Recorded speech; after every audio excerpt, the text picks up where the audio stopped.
that you have sold India. Are you not ashamed of selling India?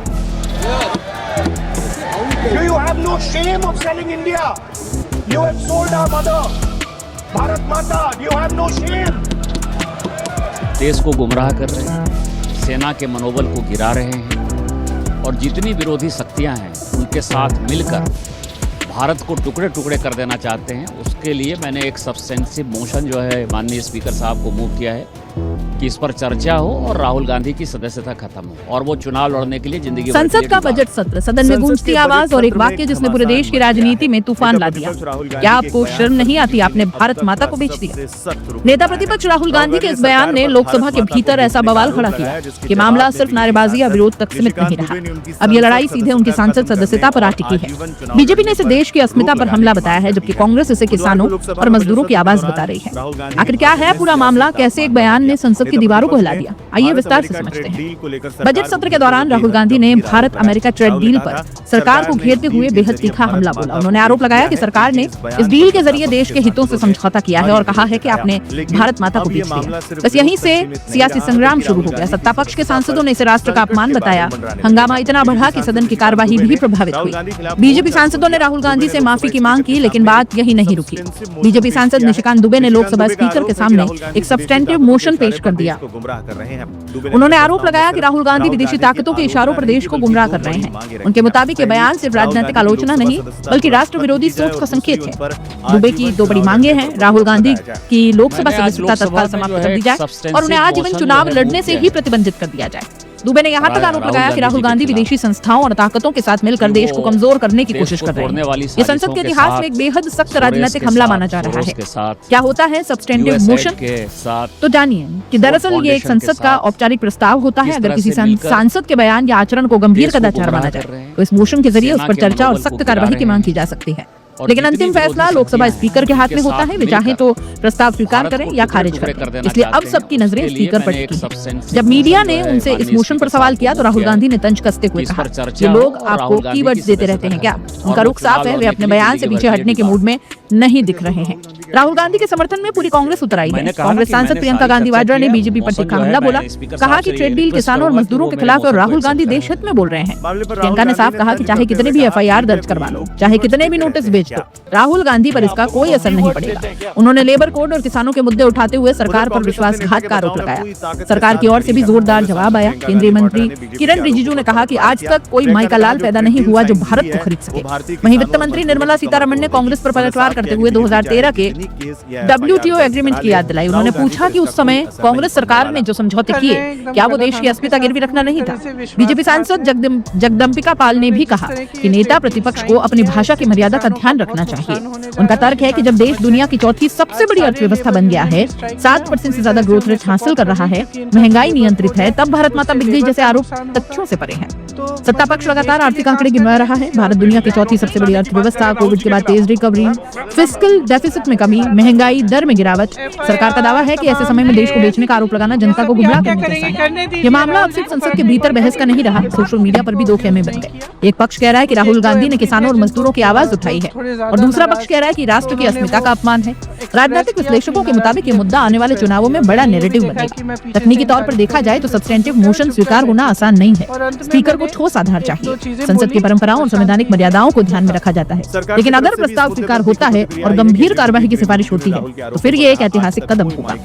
क्या राहुल गांधी ने राजनीतिक आलोचना की सीमा लांघी या फिर ये लोकतांत्रिक बहस का एक हिस्सा है? क्या ये मुद्दा सरकार बनाम विपक्ष की लड़ाई से आगे जाकर राष्ट्रवाद बनाम विरोध की बहस में बदलेगा? लोकसभा का ये टकराव आने वाले दिनों में और तेज होगा। एक तरफ सत्ता पक्ष आर पार की लड़ाई के मूड में है तो दूसरी तरफ कांग्रेस भी पीछे हटने को तैयार नहीं है। अब फैसला लोकसभा स्पीकर के पाले में है। क्या सब्सटेंटिव मोशन स्वीकार होगा? क्या सदस्यता पर संकट गहराएगा या ये सब कुछ सियासी रणनीति का हिस्सा बनकर रह जाएगा? एक बात तय है, ये बयान भारतीय राजनीति में लंबे समय तक गूंजता रहेगा।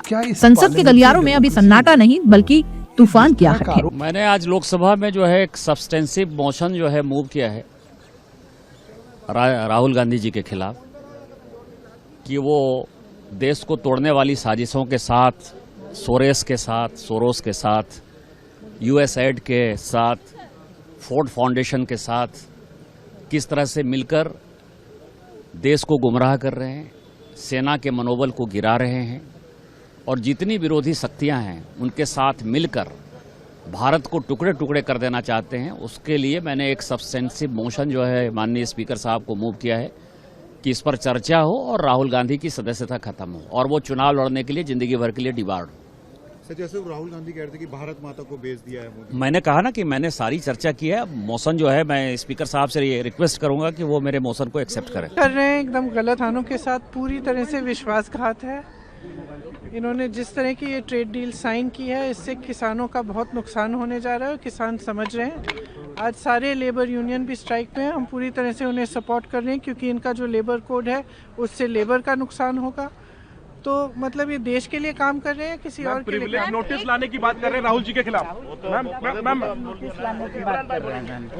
FIR, तमाम केस, ये सब क्या क्या करेंगे करने दीजिए। राहुल जी को फर्क नहीं पड़ता। किसी को अब्यूज नहीं किया। कुछ एक दो MP थे जिनको जो थोड़े ज्यादा नाराज थे, तो उन्होंने वो एक्सप्रेस किया, अपनी नाराजगी एक्सप्रेस की। और मैंने ये भी देखा है कि मैं पीछे से इनकरेज कर रही थी, बिल्कुल झूठ है। मैं चुपचाप बैठी थी और अंत में मैंने एक दो चीजें बोली शांति से स्पीकर साहब को। इतना बड़ा आरोप है, नेता प्रतिपक्ष हैं, उन्हें अपने शब्दों की भाषा की मर्यादा का ज्ञान होना चाहिए। अगर यह आरोप लगाना, तो क्या इस पार्लियामेंट्री डेमोक्रेसी में ये जिस तरह का आरोप लगा रहे हैं, देश की जनता उन्हें जनादेश दे रही है। तो उसका निर्मला सीतारमण जी ने जवाब दिया कि 2013 में जब एक WTO में जो एग्रीमेंट किया, जिसमें हमारा मक्का, जिसमें हमारे किसानों के अनाज की स्थिति थी, और यह था कि राशन की दुकानें बंद हो जाएंगी, किसी को फ्री राशन नहीं मिलेगा। 2017 में उसको मोदी जी ने उस फैसले को बदला है। तो फिर क्या हुआ? उस समय कांग्रेस गवर्नमेंट ने क्या अपनी अस्मिता को गिरवी रख दिया था, या सरेंडर कर दिया था, या देश में दिया था? या फिर सरमल शेख में जो फैसला कांग्रेस यूपी की सरकार ने लिया था? तो इस तरह से वो सदन में नेता प्रतिपक्ष हैं, कम से कम सरकार की चाहे जितनी आलोचना करें, लेकिन जिस तरह का आरोप लगाना, जिस तरह क्या मतलब बिना किसी तथ्यों के देश को गुमराह करना, और मुझे लगता है कि कल भी जिस तरीके से कह रहे थे उसका निर्मला सीतारमण ने जवाब दिया है। और मुझे लगता है कि इसमें क्या सच्चाई नहीं कि बजट की स्पीच थी? क्या ये सच्चाई नहीं कि India is becoming one of the fastest growing economy at the rate of 7.2%?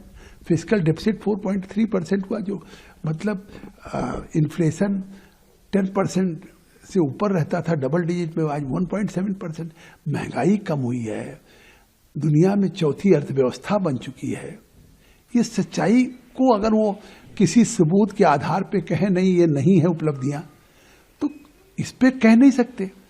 देश की उपलब्धियों का ब्यौरा तो दुनिया के सामने है कि भारत ने कोविड के बावजूद जिस तरह से अपनी अर्थव्यवस्था को दुनिया में 11वें पायदान से चौथे पायदान पर लेके आए। तो अब अगर वो नहीं है, तो इस तरह से केवल भारत को बेच दिया या किसी तरह से मतलब कुछ डर गए मोदी जी आंख नहीं मिला सकते, तो मुझे लगता है एक नेता प्रतिपक्ष का ये भाषण है, ये तो सड़क के किसी मतलब मवाली का भाषण हो सकता है।